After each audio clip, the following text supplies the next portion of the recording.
Hello everybody, welcome. Oh my goodness, am I sliding off? Oh no. Hello everybody, welcome back to my channel. I am so excited to be talking with you guys today. I realized that I've been a little bit MIA for the past couple of weeks, and there is a good reason for that. I've actually been saving up to purchase a new computer, which are dummy expensive and crazy to purchase these days. So I've been working non-stop at my job so that I can be able to save enough to purchase this new computer so I can make better videos for you guys. So that is the reason. It's really all for you. Yes, that's why I'm getting the new computer. Anyways, today I am here to hit you all with another video. Also, I wasn't actually going to film today, but then I thought my outfit was really cute. I also got this new necklace that I'm a huge fan of. It has a picture of me with my dad. Can I open it? Oh my god, why is this impossible? Oh my god, I did it. Can you see? I'll show you a close-up at a different time. Yeah, I got this new necklace. Got this new necklace. New necklace, and I thought my outfit was cute, so there we go. Yeah, sorry, shoulders are out. Sorry, boys. Anyways, but today I'm talking about a little bit of a more serious topic. I am going to be showing you guys an apartment tour. Clearly, I'm not in the same spot where I was for my past video, so I moved, fun fact, but the apartment is not at all really set up yet. You know, it's pretty bare.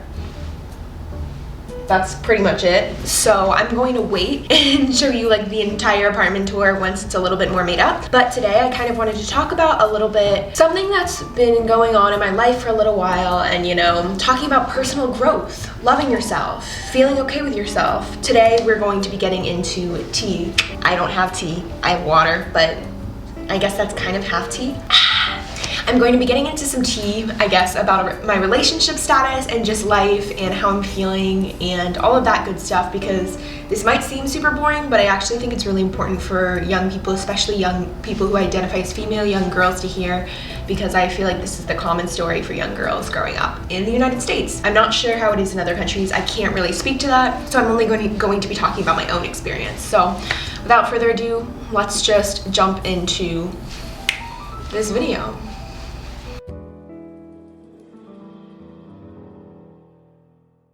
Alright, so where to begin? So I've decided that I wanted to make this a 3-part series, and I'm going to be talking about, it's asking me how fatigued have I felt today. I slept a lot, so not that fatigued. When you don't have school, you sleep a lot. Anyways, wow, I sound like such a bum. I'm just like lying around sleeping.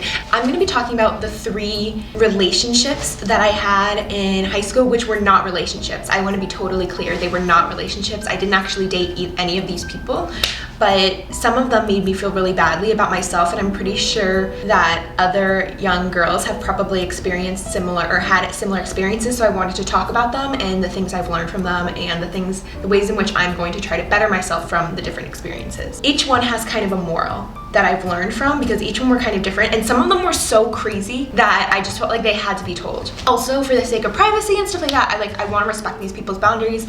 Even if I felt like I was disrespected in the instance, I'm not going to be using their real names. I'm just going to be using person 1, person 2, person 3. And if you know who these people are, if you're close with me, please don't comment anything about their names or anything like that. I want to keep it anonymous for them. But I also think it's important that I share my own experience, because I felt for so long that I was powerless to speak out. And now I really want to, because it sucked.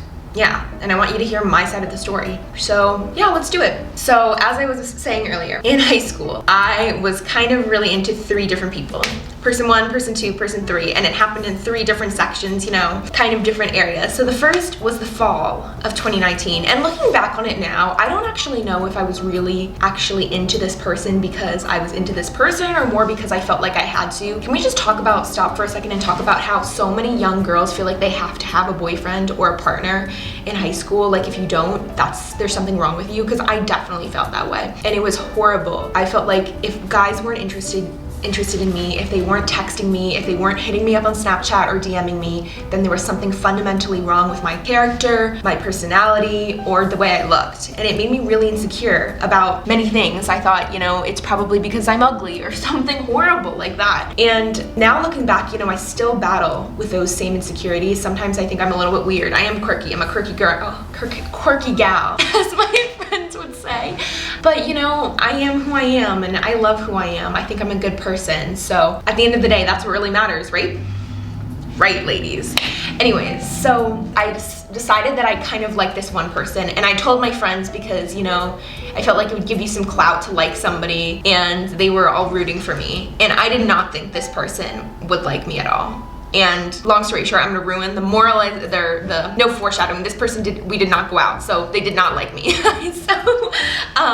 So it went on for a couple of months, and where I would not do anything because I was so nervous about getting vulnerable and letting anybody. I don't like people knowing that I like them. I just really don't like that because I don't like feeling vulnerable. I don't like the possibility of being rejected, being hurt. So I kind of liked this person, and I told my friends about it, and they kept telling me I had to be more flirty or make a move. And I didn't even know what that meant, you know? I'm like this dorky, like I know I was 17, but I was like this dorky little 17-year-old who's not actually that little because I'm 5'8", but I was this dorky 17-year-old who like literally knows nothing. I still feel like I don't know that much about dating or relationships, like in the few instances that I've had, but I feel like I'm always such an awkward bean. But anyways, so they were like, you need to be more flirty. So I was like, okay, I'll just tease them because that's what I've heard people do. You know, you pull their pigtails or whatever if you like them.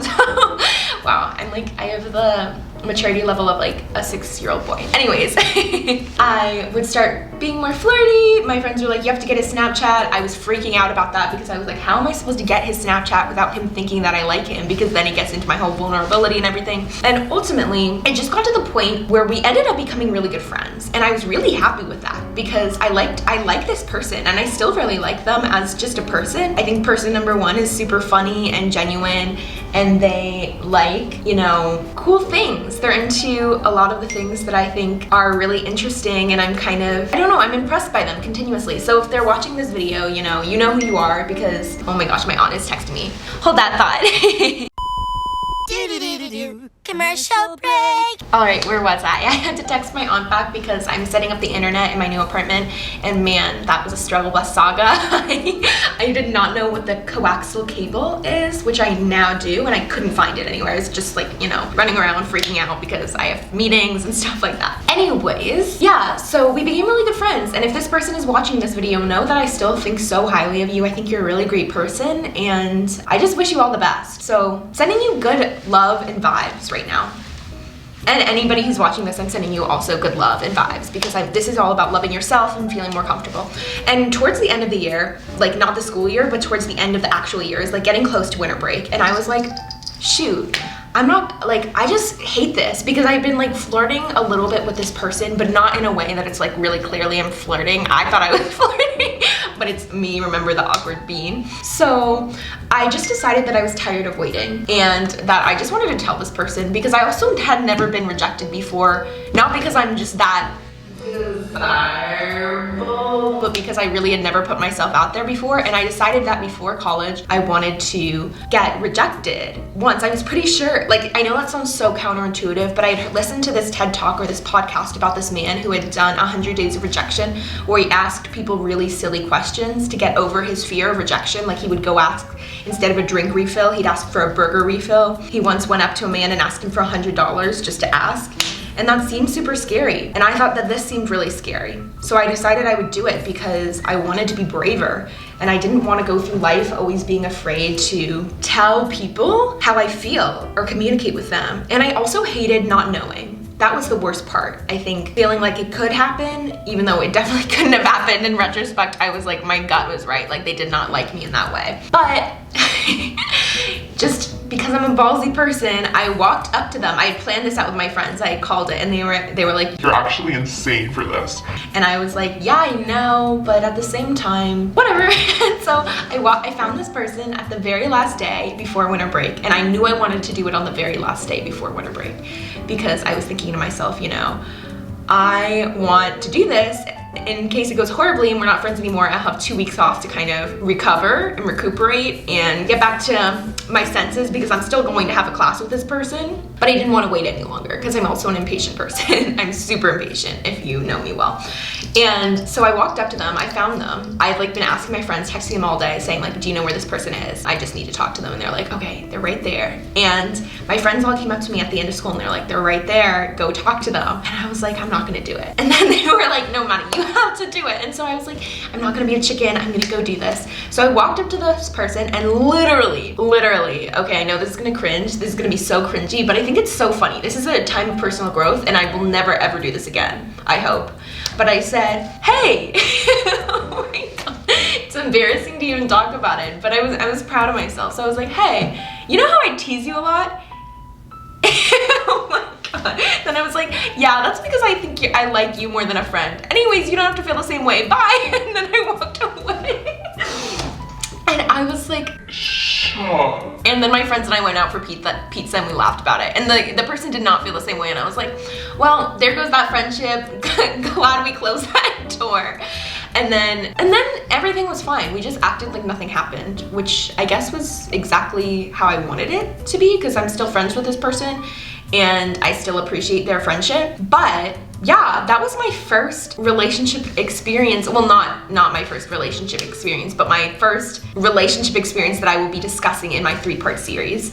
So, and this one, the moral I wanted to share with you is sometimes, you know, you're not gonna know if somebody likes you. You're just not.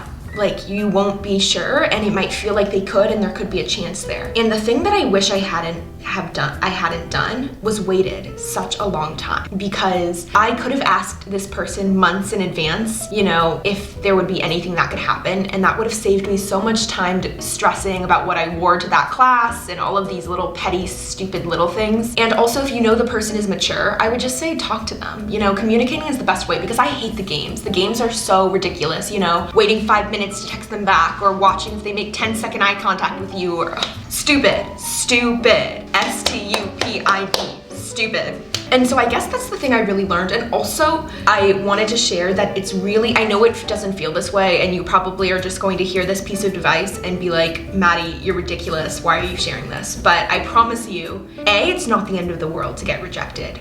I feel like I'm a stronger person because of that experience, number one. And B, it's not a character flaw on you in any way, shape, or form. If somebody doesn't like you for exactly who you are, in whatever way, like if they don't want to be friends with you, if they don't like you in a more romantic sense, that has nothing to do with you. It has nothing to do with whatever you're doing with your life. It has more to do with the other person and what they're going through or what they need at that point in time. And I'm not saying like they're wrong, that person was wrong for rejecting me, you know. I'm not everybody's type. Maybe they just weren't into me at that moment. Maybe they're just never going to be into me, and that's totally okay too. But I guess like this is a sign, if you're watching this video and you're talking to somebody, maybe be a little bit brave. Maybe try to dip your toe into the water. Feel it out. See if you can maybe stop playing the game and just ask them outright if you feel comfortable. Obviously, you know, this is a hard thing to do, and it took me 4 months to actually do this, so I totally get it. The other thing I would just say though is also, if somebody does reject you, it really hurts in the moment, but I always think it's actually, first of all, unless they do it in a really horrible way, like don't get mad at the other person, you know? It's just people are different and need different things at different times, you know? In my other stories, I will tell you about some ways that I got rejected in really horrible ways, and then I think you can be mad at the other person.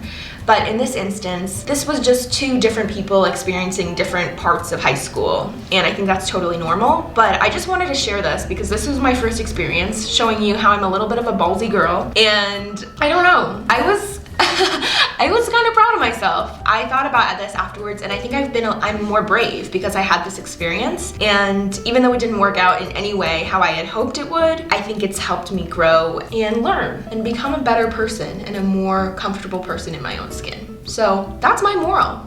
And I hope that was helpful. So I guess the moral is go for it. The games kind of take forever and are annoying, so go for it. And 2, if you get rejected, if it doesn't go the way you plan or something goes awry, it's not on you and it's not the end of the world. I promise you, you will live to see another day. I personally don't know anybody who's died of being rejected. Now, I don't want to say that like that nobody has, because I don't know about all the 7 billion people in the world, but I don't know anybody. And I know quite a few number of people. So that's my story.